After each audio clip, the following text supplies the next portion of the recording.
"You're not family anymore," my son said, and the room didn't just go quiet. It felt like the air itself stepped back and left me sitting there alone at a table I had set with my own hands. The turkey was still steaming in the center, the cranberry sauce untouched, the same recipe I had made every Thanksgiving for over 30 years. I remember the way the light from the kitchen chandelier reflected off the silverware, how everything looked exactly as it always had, and yet nothing felt the same. Daniel didn't raise his voice. That was the part that stayed with me. He said it calmly, like he was stating a fact everyone else had already agreed to. Rachel sat beside him, her posture straight, her napkin folded neatly in her lap, and she didn't interrupt. She didn't tell him to stop. She just watched me with a look I couldn't quite name, something between patience and expectation, like she had been waiting for this moment to arrive. I set the serving spoon down slowly, careful not to let it clatter against the dish, because I refused to give them the satisfaction of seeing my hands shake. For a second, I thought I might have misheard him. That maybe grief had finally caught up with me in a way I couldn't control. My husband, Edward, had been gone just under a year, and there were still mornings when I reached across the bed expecting to find him there. But no, I had heard correctly. "You're not family anymore." The words hung in the space between us, heavier than anything I had ever carried. I looked at Daniel, really looked at him, trying to find the boy who used to run into my arms after school, who used to ask me to stay up just 5 more minutes to finish a story. But all I saw was a man who couldn't meet my eyes for more than a second at a time, his gaze flickering down to his plate, then back to Rachel, as if she were the one anchoring him there. The grandchildren sat quietly, too young to understand, but old enough to feel that something had shifted in a way that couldn't be undone. I didn't ask him why. I didn't ask what I had done. Because deep down, I already knew this hadn't started tonight. This had been building for months, maybe longer, in the small moments I had tried to ignore. The phone calls that grew shorter. The invitations that stopped coming. The way Rachel would gently correct me in front of others, always with a smile, always polite, but always just enough to remind me that I no longer belonged at the center of anything. I felt it then, clear and cold, like a line being drawn. I picked up my napkin, folded it neatly beside my plate, and stood up. The chair made a soft sound against the hardwood floor, the only noise in a room that had suddenly forgotten how to breathe. No one stopped me. Not Daniel. Not Rachel. Not even out of courtesy. That told me everything I needed to know. I walked to the hallway, reached for my coat, and slipped it on slowly, the fabric heavier than it had ever felt before.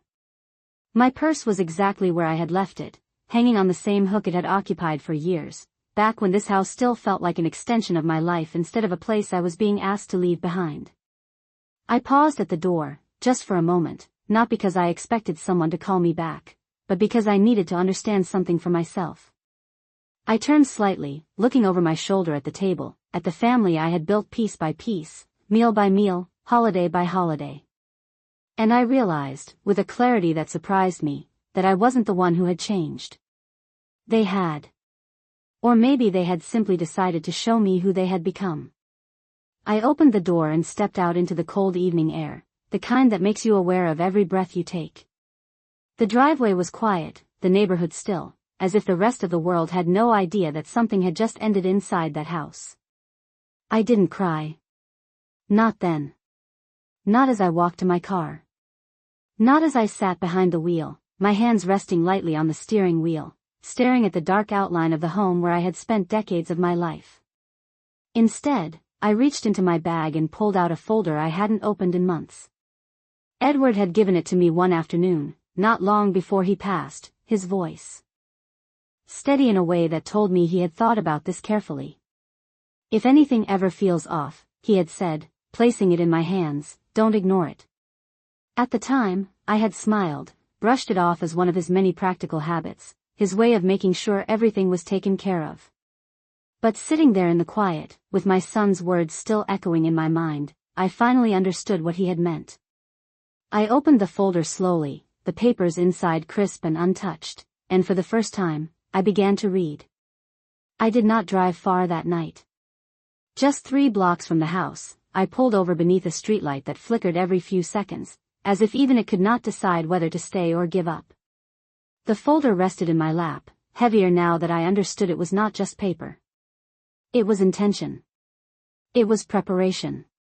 It was something Edward had put in place quietly, without ever making me feel like I needed protection. I traced my fingers along the edge before opening it again, more carefully this time, as if the act itself required a certain level of respect. The first page was a letter in his handwriting, the same steady script I had seen on birthday cards and grocery lists for decades. Margaret, if you are reading this, it means something has shifted. Do not panic. Just read. I felt my chest tighten, not from grief, but from recognition. He had known. Maybe not the exact words Daniel would use, maybe not the exact moment, but he had understood something about how things were changing long before I allowed myself to see it. Beneath the letter were documents, neatly organized, each one labeled in a way that made it impossible to misunderstand. Trust agreement. Ownership records. Account access authorization.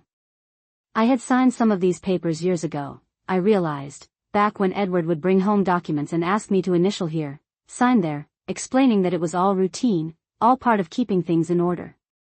I had trusted him completely, never asking for details, never imagining I would need to know them.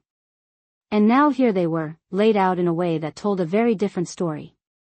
My name appeared again and again, not beside his, not beneath his, but alone. Primary holder. Sole. Beneficiary. Full control. I read each line slowly, forcing myself not to rush, because I could feel something important taking shape beneath the surface. The house. Not just the one Daniel lived in, but the original property, the one Edward and I had purchased when Daniel was still in elementary school. It had never been transferred. It had never been divided. It was still mine. The business accounts, the ones Daniel had mentioned casually over the years, as if they were already his to manage, were not his either. They were held in a structure I did not fully understand yet, but one thing was clear.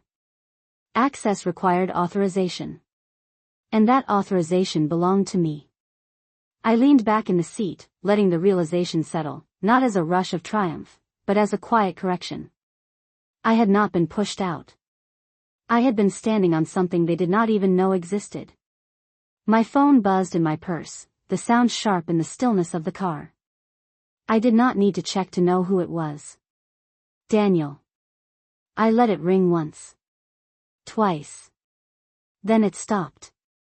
A moment later, it buzzed again. This time I reached for it, not out of urgency, but out of curiosity. His name filled the screen, and for a second, I remembered the way it used to feel to see that name, the way my heart would lift, the way I would answer before the first ring finished. I declined the call.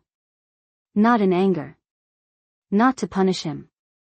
Simply because I was not ready to hear anything he had to say until I understood everything I needed to know.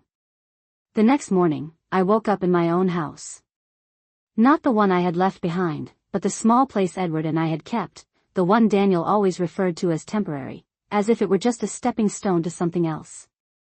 It was quiet in a way that felt different now, not empty, but clear. I made coffee the same way I always did, measuring carefully, letting the routine anchor me while my mind continued to turn over everything I had read. By the time I sat down at the kitchen table, the folder was open again in front of me, each page more familiar than it had been the night before. Around 10 in the morning. My phone rang again. This time, I answered. Mom, Daniel said, his voice tight, controlled in a way that told me he was trying not to sound concerned. We need to talk. I took a sip of coffee before responding, giving myself just enough time to choose my words. About what? There was a pause on the other end, not long, but long enough to confirm what I already suspected. There is an issue with the accounts, he said finally. I tried to access the business line this morning and it is not going through. It says authorization required. I looked down at the document in front of me, at the section that outlined exactly what he was describing. That is strange, I said, my tone even, not giving him anything to react to. It has always worked before. Exactly, he replied, a hint of frustration slipping through. So something must have changed. I let the silence stretch for just a moment. Not to make him uncomfortable, but to let the truth sit where it belonged. Yes, I said quietly. Something did change. He exhaled sharply. Can you come by tonight? We should sort this out in person. I could picture the table already, the same one from the night before, the same place where he had decided I no longer belonged. All right, I said. Tonight. When I ended the call, I did not rush. I did not feel the need to prepare anything dramatic, anything rehearsed. Instead, I closed the folder gently and placed it back in my bag. Everything I needed was already there, written clearly, signed properly, structured in a way that did not require raised voices or long explanations. The rest of the day passed in a calm I had not felt in months. I watered the plants. I folded laundry. I even stepped outside for a short walk, the cool air sharp against my face, reminding me that the world was still moving, still steady, even if something inside my life had shifted overnight. By the time evening came, I was ready. Not in the way people imagine when they think of confrontation, not with anger or the need to prove something, but with a clarity that felt almost unfamiliar. I drove back to the house just as the sun was setting, the sky turning that soft shade of orange that always made Edward pause and look a little longer than necessary. The lights were on inside, warm and inviting in a way that felt almost ironic. I parked in the same spot I always had, turned off the engine, and sat for a moment, not to gather strength, but to acknowledge the transition. Then I picked up my bag, stepped out of the car, and walked toward the door, the folder inside resting quietly, waiting to be placed exactly where it belonged. I rang the doorbell the same way I had for years, out of habit rather than necessity, even though I still had my key in my purse. For a brief second, I stood there listening to the faint movement inside, footsteps crossing the hardwood floor, the quiet murmur of voices stopping as if someone had pressed pause. When the door opened, it was Rachel who stood there, not Daniel. She looked composed, as always, her hair perfectly in place, her expression carefully neutral, but there was something tighter around her eyes now, something that had not been there the night before. "Margaret," she said, her voice polite, almost rehearsed. "We were expecting you." I gave a small nod and stepped inside without waiting to be invited further. The house smelled faintly of reheated food, the remnants of last night's dinner still lingering in the air, but the table was cleared now, wiped clean as if nothing had happened. That, more than anything, told me how quickly they were willing to move on from a moment that had shifted everything for me. Daniel was already in the living room, standing near the window, his phone in his hand, his posture tense in a way that made him look younger for a moment, like a boy caught in something he did not fully understand. When he saw me, he straightened slightly, slipping the phone into his pocket as if he needed both hands free for whatever was about to happen. "Mom," he said, and the words sounded unfamiliar coming from him now, as if it belonged to a different version of our lives. I walked past him calmly, setting my bag down on the dining table, the same table where I had sat the night before, the same place where he had decided I no longer belonged. "You said there was an issue," I replied, my voice steady, giving him space to explain. He glanced at Rachel briefly, a quick exchange of looks that lasted less than a second but said more than any words. "Yes," he said, turning back to me. "The accounts. The business line, the property management access, everything is suddenly restricted. I called the bank this morning, and they said there is a new authorization requirement. They would not tell me anything else." I listened without interrupting, watching the way his frustration tried to stay contained, the way his control slipped just enough at the edges to reveal something closer to uncertainty. "And you think I can explain that?" I said, not as a question, but as a simple acknowledgement of what he was asking. "Well," he hesitated, then continued, "you have always been on the accounts, technically. So maybe something got updated incorrectly. We just need to fix it." "We." The word landed softly, but it did not carry the same meaning it once had.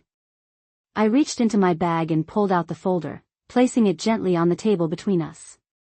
The sound it made as it touched the wood was quiet, but it seemed to draw both of their attention immediately, as if they understood, on some level, that whatever was inside would not be as simple as they hoped. "Nothing was updated incorrectly," I said, opening the folder and turning it toward him. Everything is exactly as it was designed to be. Daniel stepped closer, his eyes scanning the first page, then the second, his expression shifting slowly as the information began to settle in. Rachel moved beside him, her composure tightening further, her fingers resting lightly on the edge of the table as she leaned in just enough to read. "I do not understand," Daniel said after a moment, his voice lower now, less certain. "These are ownership documents. They list you as the primary holder." "That is correct," I replied. "And the authorization changes you are seeing are not new. They have always been in place. They simply were not activated until now."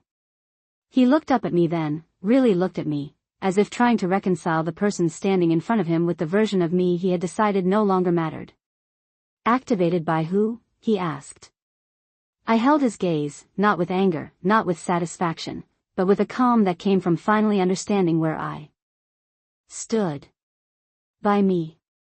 The words settled into the room, heavier than anything he had said the night before, not because it was louder, but because it carried a finality that could not be argued with.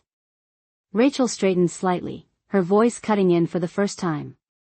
"Margaret, I am sure there is a misunderstanding.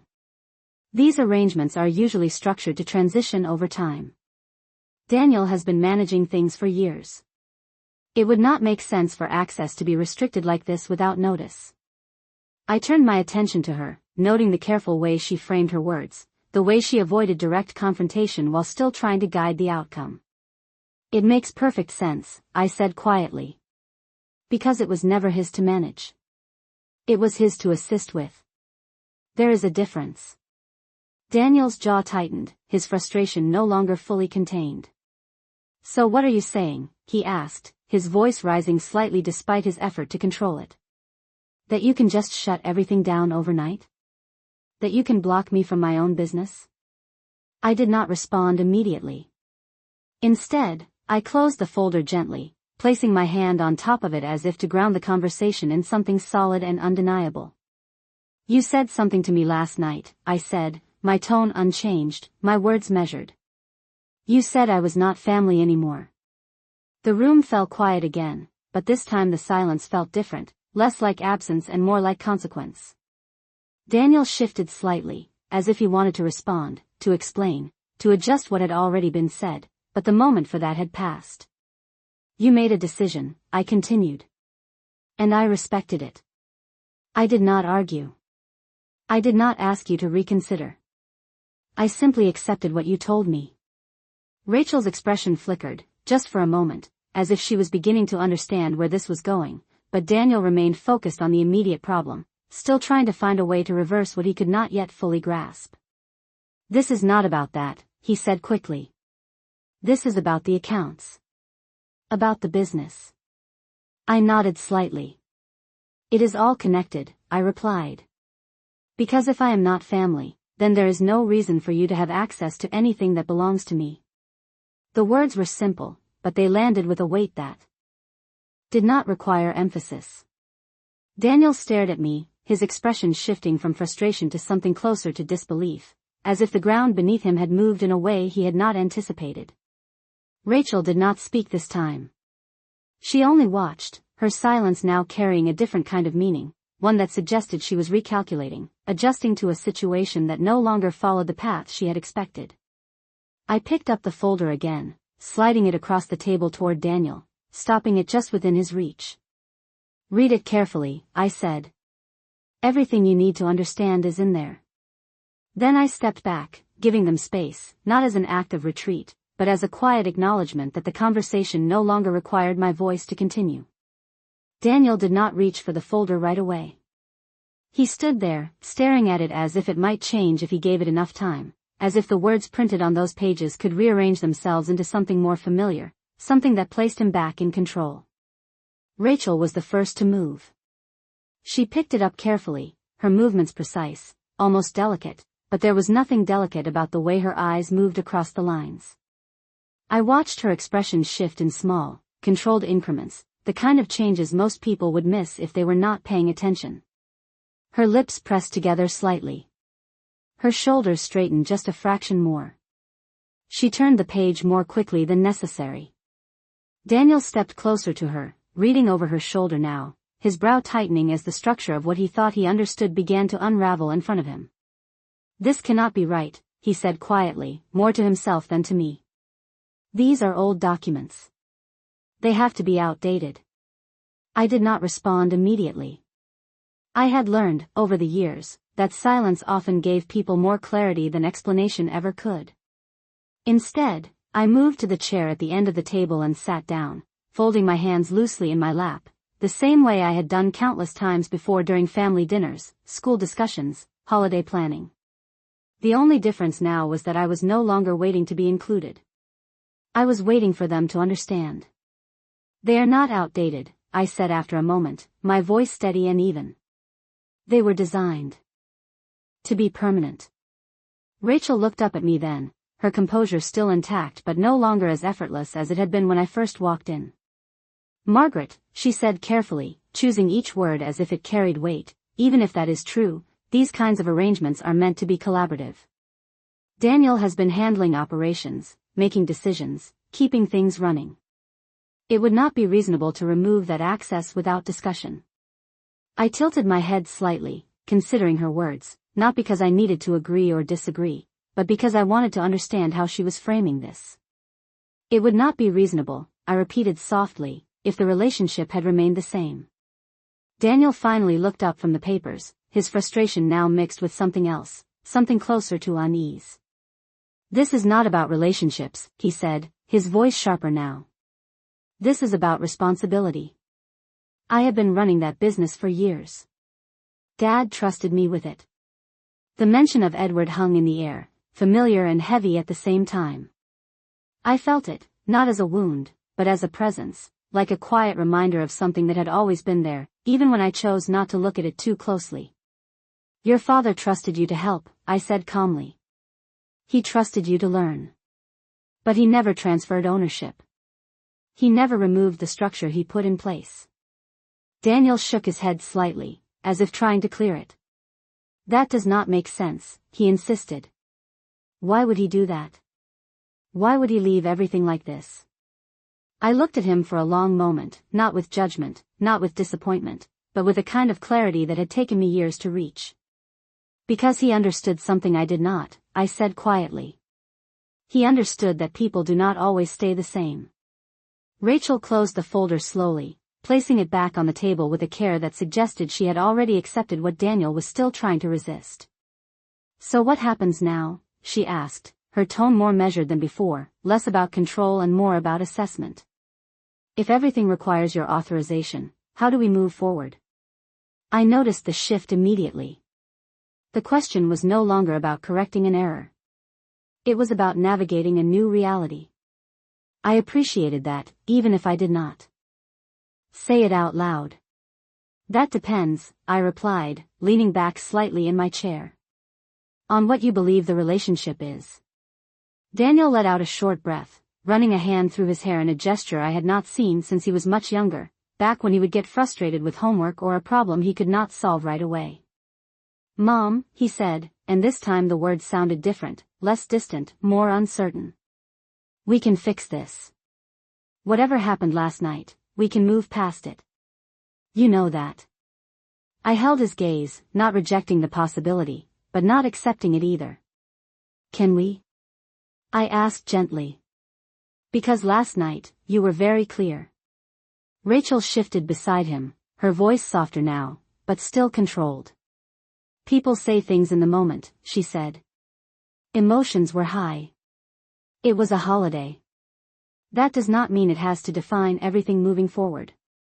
I nodded slightly, acknowledging the logic, the practicality of what she was suggesting. "That is true," I said. "Words can be said in the moment. But they still come from somewhere."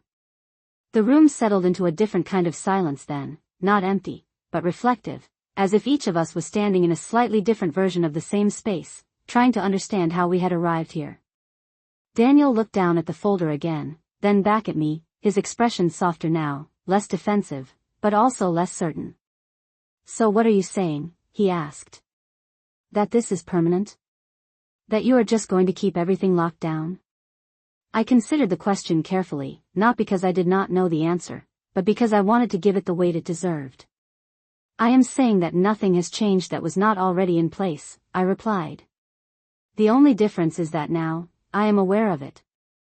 And now, I am choosing to act accordingly. Rachel studied me for a moment, her eyes sharper now, more focused, as if she was seeing me for the first time without the assumptions she had built over the years. And what does acting accordingly look like? She asked. I let a small pause settle between us before answering, not to create tension, but to make sure the words landed clearly. It looks like boundaries, I said. It looks like clarity. And it looks like decisions being made by the person who actually holds the responsibility. Daniel exhaled slowly, the weight of the situation finally beginning to settle into something real, something he could not dismiss or explain away. And where does that leave me? He asked quietly. I looked at him, at the man he had become, at the distance that had grown between us without either of us fully acknowledging it until now. That, I said softly, depends on whether you meant what you said. Daniel did not answer me right away. He stood there, caught somewhere between the version of himself that had spoken those words the night before and the version that now understood they had consequences. I could see it in the way his shoulders dropped slightly, in the way his eyes no longer held that same certainty. Rachel, however, was already adjusting. She stepped slightly forward, placing herself just enough between us to redirect the conversation without making it obvious. We all said things we should not have, she said smoothly, her voice calm, almost reassuring. That does not mean we cannot move forward in a better way. I watched her carefully, noting how quickly she shifted from defense to strategy, how she softened the edges of the situation without actually addressing what had been said. It was not new. It was simply clearer now. A better way, I repeated quietly, letting the words settle. And what does that look like to you? She held my gaze, her expression composed, but there was a faint tightness around her mouth that had not been there before. It looks like working together, she said. Like restoring what has always been in place. Daniel has responsibilities. The business relies on him. It would not be practical to disrupt that. Practical. The word lingered in the air, familiar and distant at the same time. For years, I had lived inside that kind of reasoning. What is practical? What keeps things smooth? What avoids conflict? I had made choices based on that idea more times than I could count. And now, sitting there, I realized how often practicality had been used to slowly move me to the side. Daniel nodded slightly, as if anchoring himself to her words. Mom, we are not trying to push you out, he said, his voice quieter now, more controlled. We just need things to function. That is all. I looked at him, not with anger, not with accusation, but with a clarity that made everything feel sharper. You already pushed me out, I said gently. Last night was not a misunderstanding. It was a decision.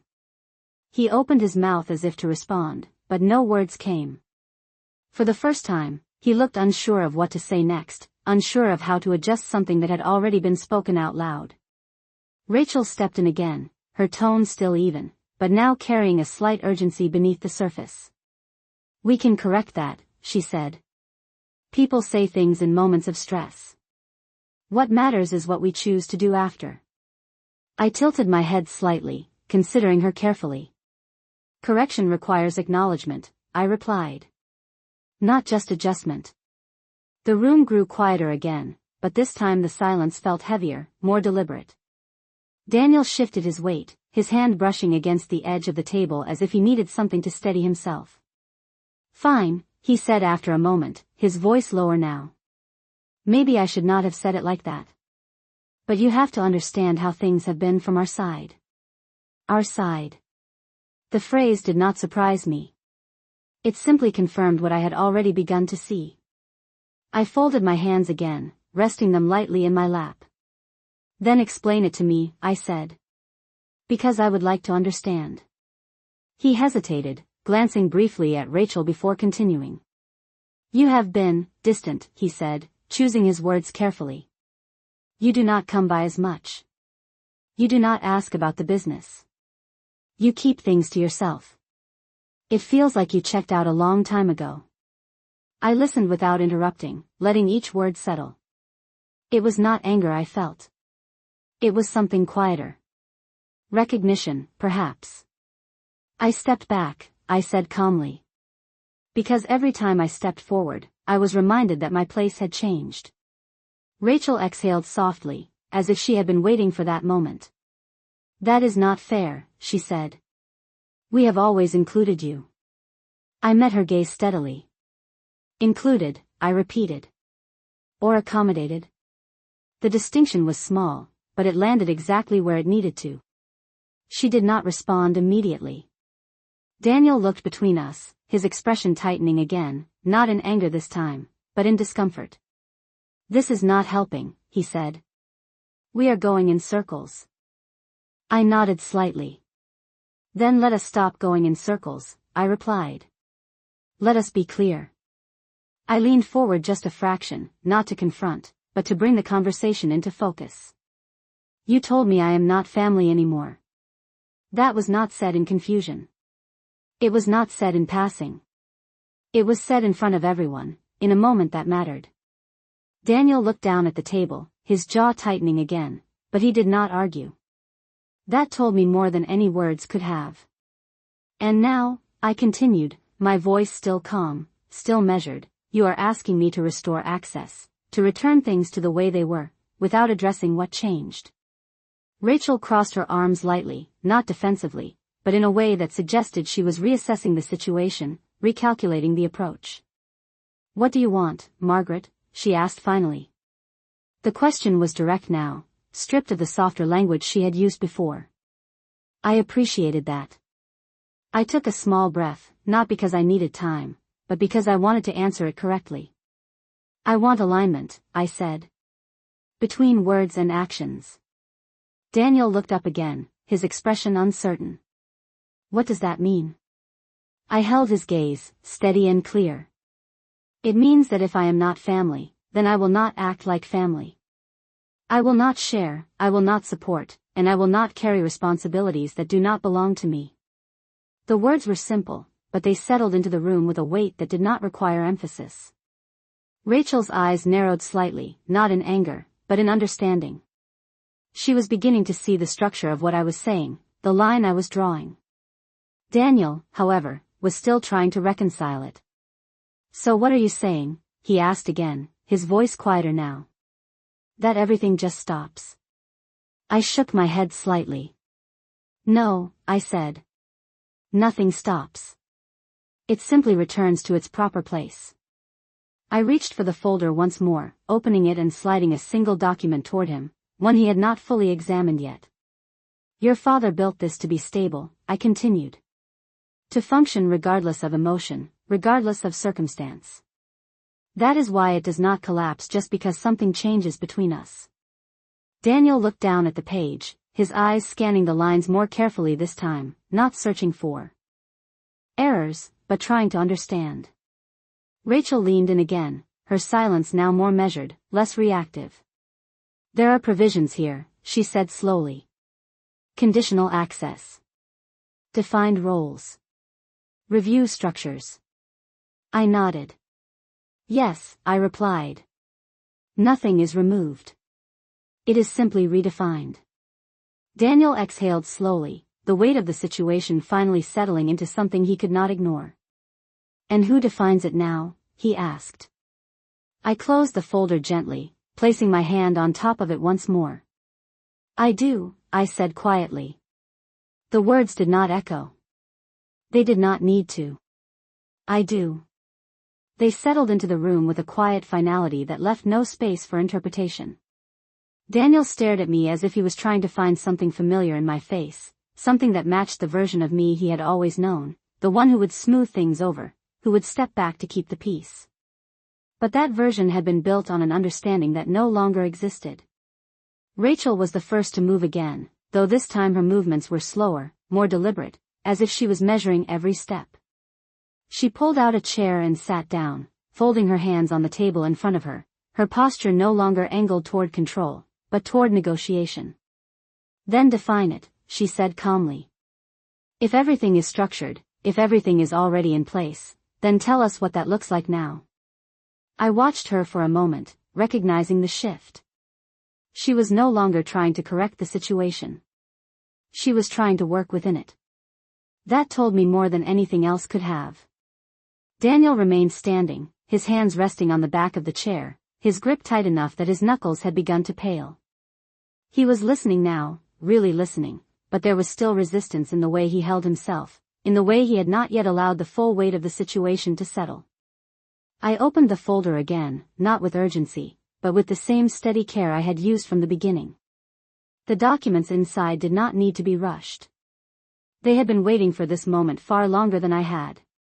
Your father created a layered structure, I began, my voice even, clear enough that neither of them would miss a single word. Ownership, oversight, and operational authority were never meant to be the same thing. They were separated on purpose. Rachel nodded slightly, her eyes already scanning the page I had turned toward her, following the lines as I spoke. Operational authority can be assigned, I continued. It can be delegated, adjusted, even removed if necessary. But ownership remains fixed unless it is formally transferred. That never happened. Daniel exhaled slowly, the sound controlled, but heavy. So what are you saying? He asked, his voice quieter now. That I work for you? I met his gaze without hesitation. I am saying that you have been working within a structure you never fully understood, I replied. And now, you have to decide whether you want to continue within it. The distinction was important. I made sure it was clear. Rachel leaned slightly forward, her attention sharp, focused. What are the conditions? She asked. There was no softness in her tone now, only precision. I appreciated that more than anything she had said before. I turned another page, sliding it across the table so they could both see. Access is conditional on alignment with ownership, I said. That means decisions are reviewed, major changes require approval, and financial distributions follow the original trust guidelines. Daniel looked down at the page, his eyes moving more slowly this time, not searching for a way out, but trying to understand what was in front of him. And if we do not agree? He asked. I did not hesitate. Then access is limited, I said. And operational authority is reassigned. The words were simple, but they carried a weight that shifted something in the room. Daniel's grip on the chair loosened slightly, not in acceptance, but in recognition. Rachel remained still, her expression unreadable for a moment before she spoke again. Reassigned to who? She asked. I closed the folder halfway, resting my hand on it. That has not been decided yet, I replied. Because until now, I did not need to consider it. The implication was clear. Now I did. The silence that followed was not empty. It was full of calculation, of realization, of the quiet understanding that the ground had shifted in a way that could not be undone by a single conversation. Daniel finally pulled out the chair and sat down, his movements slower than before, more deliberate, as if he was adjusting to a new reality with each step. So. This is it, he said, not looking at me directly, his gaze fixed on the table instead. One conversation, and everything changes. I shook my head slightly. Everything already changed, I said softly. This is just where you are noticing it. He let out a small breath, almost a laugh, but without any humor behind it. Because of what I said. It was not a question. It was a statement, one that carried more weight than anything he had said since I arrived. I did not answer immediately. Instead, I let the silence hold for a moment, giving him space to sit with it. Because of what you meant, I said finally. Rachel shifted slightly in her seat, her fingers pressing together lightly as she spoke again, her tone measured but firm. Intent matters, she said. But so does outcome. If there is a way to stabilize this, we should focus on that. I looked at her, seeing not just the calculation, but the practicality she had always relied on. It was not wrong. It was simply incomplete. Stability comes from clarity, I replied.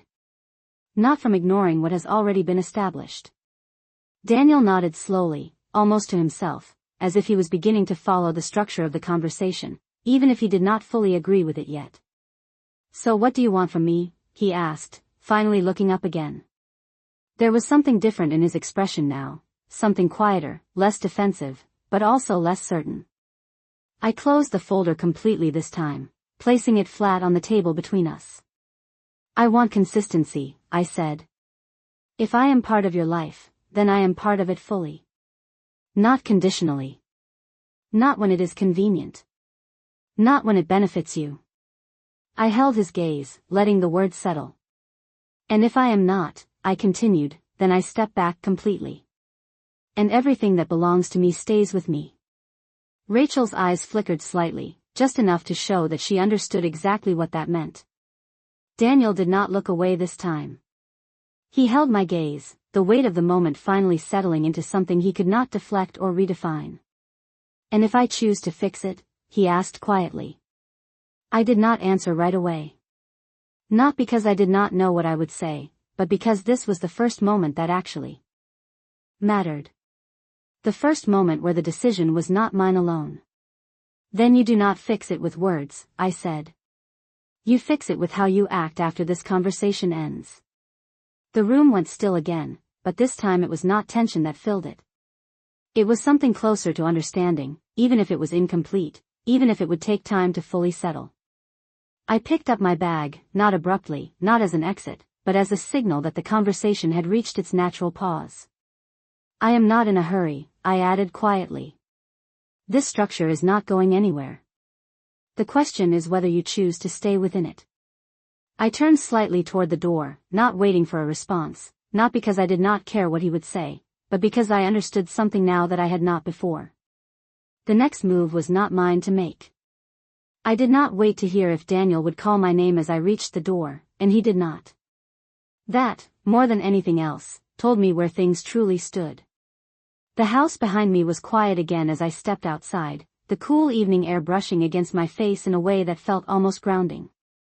I walked to my car at the same steady pace I had maintained all night, not rushing, not hesitating, simply moving forward. When I sat down behind the wheel, I did not start the engine right away. I let my hands rest in my lap for a moment, feeling the stillness settle around me, not as emptiness, but as clarity. The conversation had not been loud. There had been no raised voices, no dramatic gestures, nothing that would stand out to anyone watching from the outside. And yet, everything had shifted. I drove home in silence, the streetlights passing in a steady rhythm, each one marking a small distance between who I had been and who I was becoming. When I stepped into my own house, the quiet felt different than it had the night before. It was no longer the quiet of absence. It was the quiet of space. I placed my bag on the kitchen counter, took off my coat, and moved through the familiar routine without thinking, setting a glass of water on the table, turning on the small lamp in the corner, letting the soft light fill the room. There was no urgency. No need to replay the conversation over and over. I already knew what had been said. What mattered now was what would happen next. The following morning came without interruption. No early calls. No messages waiting for me when I checked my phone. For the first time in a long while, there was no immediate demand on my attention. I made breakfast slowly, letting the time stretch in a way I had not allowed myself before. It was just after 9 when my phone rang. "Daniel." I looked at the screen for a moment before answering, not because I was unsure, but because I wanted to be deliberate. "Good morning," I said, my voice calm, unchanged. There was a brief pause on the other end, as if he had not expected me to answer so evenly. "Morning," he replied, his tone more controlled than the day before, but still carrying something unsettled beneath it. I went through the documents again. I took a sip of coffee, waiting. "Everything checks out," he continued. "I spoke to the bank, to the legal team. They confirmed it. The structure is exactly as you said." There was no accusation in his voice this time. No attempt to challenge the facts. Only acknowledgement. "Yes," I said simply. Another pause. Longer this time. "I did not realize," he admitted finally. "I thought." I thought things had already shifted years ago. I could hear it in the way he said it. Not just confusion, but something closer to regret, though he had not named it yet. You thought what you were shown, I replied. And what you assumed filled in the rest. He let out a quiet breath. Rachel and I talked, he said. We went over everything. The conditions. The structure. What it actually means. I listened without interrupting. It is not as simple as we thought, he added. There was a faint edge to his voice again, not anger, but the discomfort of realizing that something had always been more complex than it appeared. No, I said. It was never meant to be simple. Another silence settled between us, but it was not the same as before. It was less tense, more measured, as if both of us were adjusting to a new way of speaking to each other. So where does that leave us? He asked finally. The question was quieter now, less about control, more about direction. I set my cup down carefully, considering the weight of what he was asking. It leaves us exactly where we are, I said. With a structure that has not changed, and a relationship that needs to be defined. He did not respond right away. I could almost hear him thinking, working through something he had not fully faced before. I should not have said what I said, he admitted after a moment. The words came out more slowly than anything else he had said so far, as if each one required effort. I did not rush to accept it. I did not dismiss it either. I simply let it exist. No, I said quietly. You should not have. The honesty of it hung between us, not harsh, but clear. I was frustrated, he continued. Things have been different for a while. And I handled it the wrong way. I listened, noting the shift, the way he was beginning to take ownership, even if it was still incomplete. Handling it differently now does not erase it, I said. But it does change what happens next. He exhaled again, softer this time. I want to fix it, he said. Not just the accounts. Everything. The words were simple, but they carried more weight than anything he had said the night before. I did not respond immediately. Not because I did not believe him, but because belief was no longer enough on its own. Then start with consistency, I said. Not with promises. With actions. There was a pause, shorter this time. What does that look like? He asked. I looked around my kitchen, at the quiet, at the space that now felt entirely my own. It looks like showing up the same way tomorrow as you do today, I replied. It looks like not needing a situation like this to remember that I am part of your life. He was silent for a moment, then said, I understand. And for the first time, I thought he might. Not completely. Not all at once. But enough to begin. There is one more thing, he added after a moment, his tone shifting slightly, more cautious now.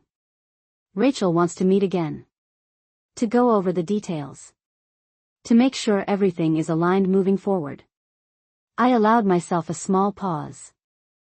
Considering the request. It was expected. Necessary, even. But it was no longer something I felt obligated to accommodate without thought. We can meet, I said finally. But this time, it will be on different terms. What kind of terms? He asked. I leaned back slightly in my chair, the decision already clear in my mind. Terms that reflect the structure we are working within, I said. Not the one you assumed was in place. There was no immediate response. Just a quiet acknowledgement on the other end of the line.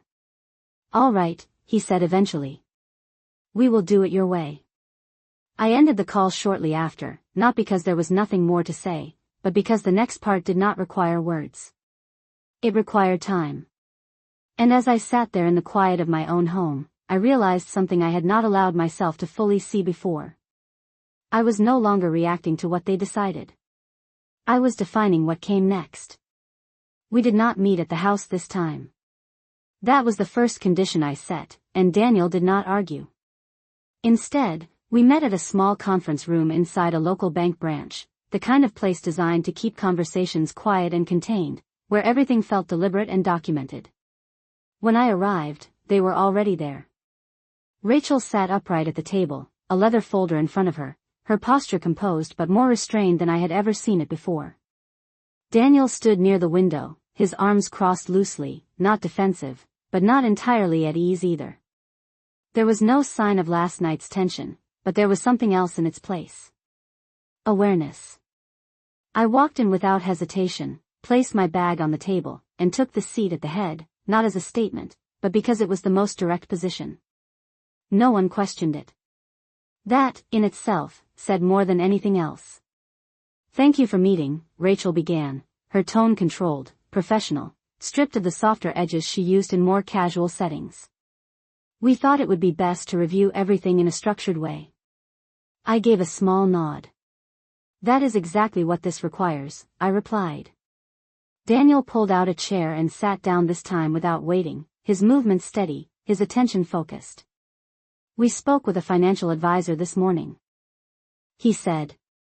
"And a legal consultant. They both confirmed the structure is solid. There is no way around it." There was no frustration in his voice now. Only acceptance. That was new. I opened my folder, placing it flat on the table, turning it so all three of us could see. "Then we are not here to question the structure," I said calmly. "We are here to define how it functions moving forward." Rachel nodded once, her eyes already scanning the pages. "Agreed," she said. "So let us be specific." She flipped to a marked section, her finger resting lightly against the page. Operational authority. As it stands, Daniel manages day-to-day decisions. That is efficient. That should continue. I did not interrupt. I let her finish. "However," she continued, "we understand now that final approval, major financial decisions, and ownership rights remain with you. That is not being challenged." The phrasing was careful. Precise. It acknowledged reality without conceding more than necessary. I appreciated the clarity, even if I saw exactly what she was doing. "That is correct," I said. Daniel leaned forward slightly, his hands resting on the table now, no longer gripping anything, no longer bracing. "We want to keep things stable," he added. "No disruptions. No sudden changes that affect the business or the people involved." I looked at him for a moment, considering not just the words, but the intention behind them. "Stability does not come from avoiding change," I said. "It comes from understanding where control actually belongs." The room remained quiet, but not tense. Focused. Rachel turned another page, her movement steady. "Then let us define control," she said. "Clear boundaries. Clear responsibilities. No assumptions." That was the first time she had said something I fully agreed with. I nodded slightly. "Yes," I said. "No assumptions." I pointed to a section in the document. "Day-to-day operations remain with Daniel. That does not change. But all financial distributions, asset movements, and structural decisions require my approval. Not as a formality. As a requirement." Daniel nodded once, slowly. "Understood." There was no hesitation in his voice this time. Rachel's eyes moved quickly across the page, processing. "And reporting?" she asked. "Frequency. Transparency." "Monthly," I replied. "Detailed. Not summaries. Full visibility." She paused, then nodded. "That is reasonable." There was a brief silence, but it was different now. Not uncertain. Not conflicted. Structured. Then Rachel closed her folder slightly, her gaze lifting to meet mine directly. "There is one more element," she said. Her tone had shifted again, not softer, but more careful. "The personal side." Daniel did not move, but I felt his attention shift immediately. I waited. "What was said on Thanksgiving," she continued, "created a separation that affects more than just structure. It affects how this works long term." I held her gaze, steady. "Yes," I said. "It does." She took a small breath, as if choosing her next words more carefully than anything else she had said so far. "If we are going to move forward," she said, "that needs to be addressed." Daniel looked at me then, not speaking, but waiting. For the first time, neither of them was trying to lead the direction of the conversation. They were waiting for me to define it. I closed the folder gently, not to end the discussion, but to shift it. "You are right," I said. "It does need to be addressed." The room remained still, both of them focused, both of them listening in a way they had not before. "But not here," I continued. Rachel's expression flickered slightly, just enough to show she had not expected that. "Why not?" she asked. I leaned back slightly, my posture relaxed, but my voice clear. "Because this room is for structure," I said. "For documents. For decisions that can be written and signed." I let the words settle before continuing. "What was said that night does not belong in a document. It belongs in something else." Daniel shifted slightly in his seat, his hands now resting flat on the table, his posture more open than before. "Then where?" he asked quietly. I looked at both of them, not with distance, not with judgment, but with a clarity that felt steady and grounded. "Somewhere without paperwork," I said. "Somewhere without strategy." Rachel held my gaze for a moment longer, then nodded slowly. "Not agreement. Not yet. But acknowledgement." Daniel exhaled softly, as if something inside him had settled, even if only slightly. "All right," he said. The meeting continued for another 30 minutes, but the tone had changed. The structure was clear. The boundaries were defined. The documents were no longer a question. When we stood up to leave, there were no raised voices, no final arguments, no attempts to undo what had been established. Just a quiet understanding that something had shifted permanently. As I gathered my things, Daniel spoke again, his voice low, almost careful. "Thank you for coming," he said. I looked at him, noticing the difference, not just in what he said, but in how he said it. "This was necessary," I replied. Rachel closed her folder, her movements precise, controlled. "We will follow through on everything discussed," she said. "There will be no misunderstandings." I gave a small nod. "Good," I said. Then I picked up my bag and walked toward the door, not looking back this time, not because I needed distance, but because for the first time in a long time, I did not feel like I was leaving something behind. I felt like I was finally walking within something that had always been mine. We did not rush into the next conversation. That was the second condition I set, and for the first time, neither Daniel nor Rachel tried to adjust it. Days passed. Not many, but enough to feel the difference between reaction and intention. I noticed it in the small things first. The monthly report arrived exactly when it was supposed to, detailed, clear, without gaps or assumptions. There were no shortcuts, no summaries that avoided specifics. Just information, presented the way it should have been all along. I read through it slowly at my kitchen table, the same place where I had sat alone just days before, and for the first time, I did not feel like I was being kept at the edge of something. I was at the center of it, where I had always belonged. Daniel called twice during that week, not to ask for approval, not to challenge anything, but to update, to explain, to include. The conversations were different now. There was no urgency in his voice, no attempt to control the direction. He spoke, and then he waited. That was new. Rachel sent a message as well, brief, precise, outlining a proposal for an upcoming decision, clearly marked for review. No assumptions. No quiet adjustments made without my knowledge.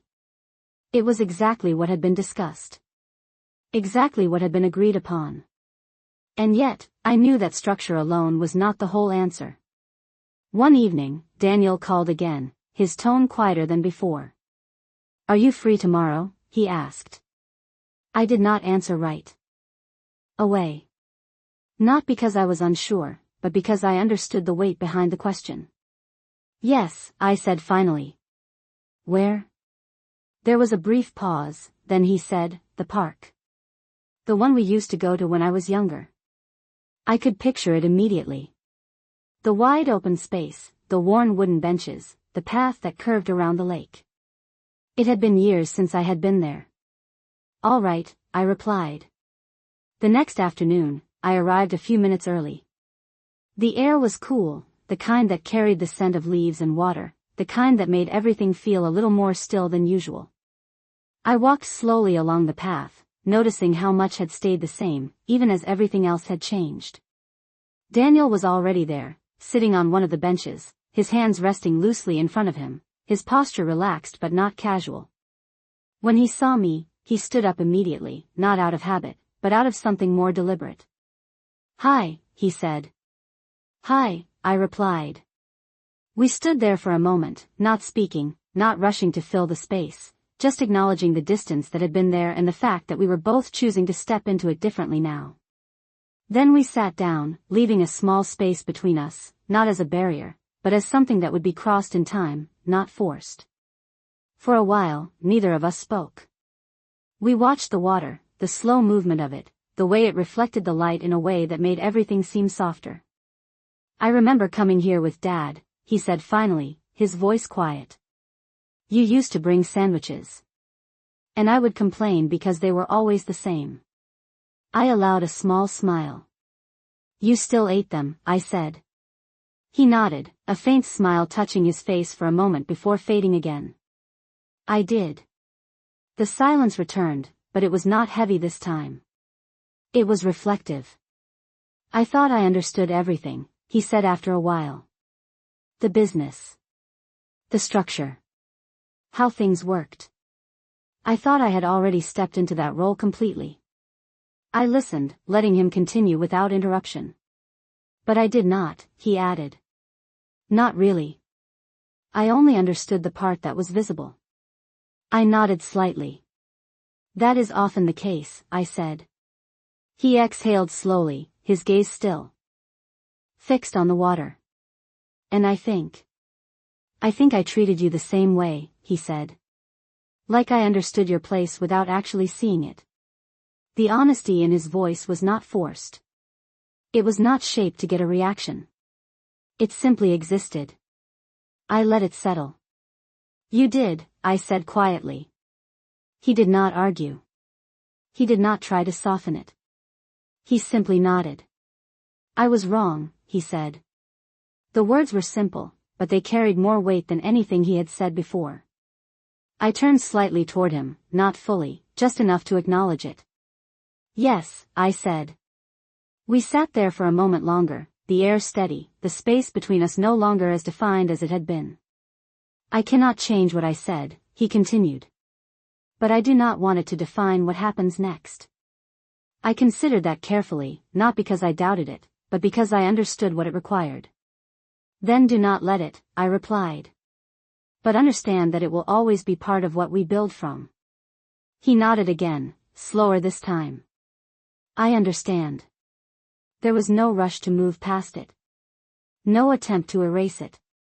Just acknowledgement. That was enough for now. We sat there a while longer, talking about small things, about updates, about the structure we had put in place, but also about things that had nothing to do with documents or decisions. The conversation was not perfect. It was not complete. But it was real. When we finally stood up to leave, there was no dramatic moment, no clear line that marked a full resolution. Just a quiet shift, something subtle but undeniable. As we walked back toward the parking lot, he spoke again. "I will keep showing up," he said. I did not respond immediately. I let the words settle, not as a promise, but as something that would need to be proven over time. "Then we will see where that leads," I said. He nodded, accepting that without question. We reached our cars, pausing for a moment before parting ways. There was no need for anything more.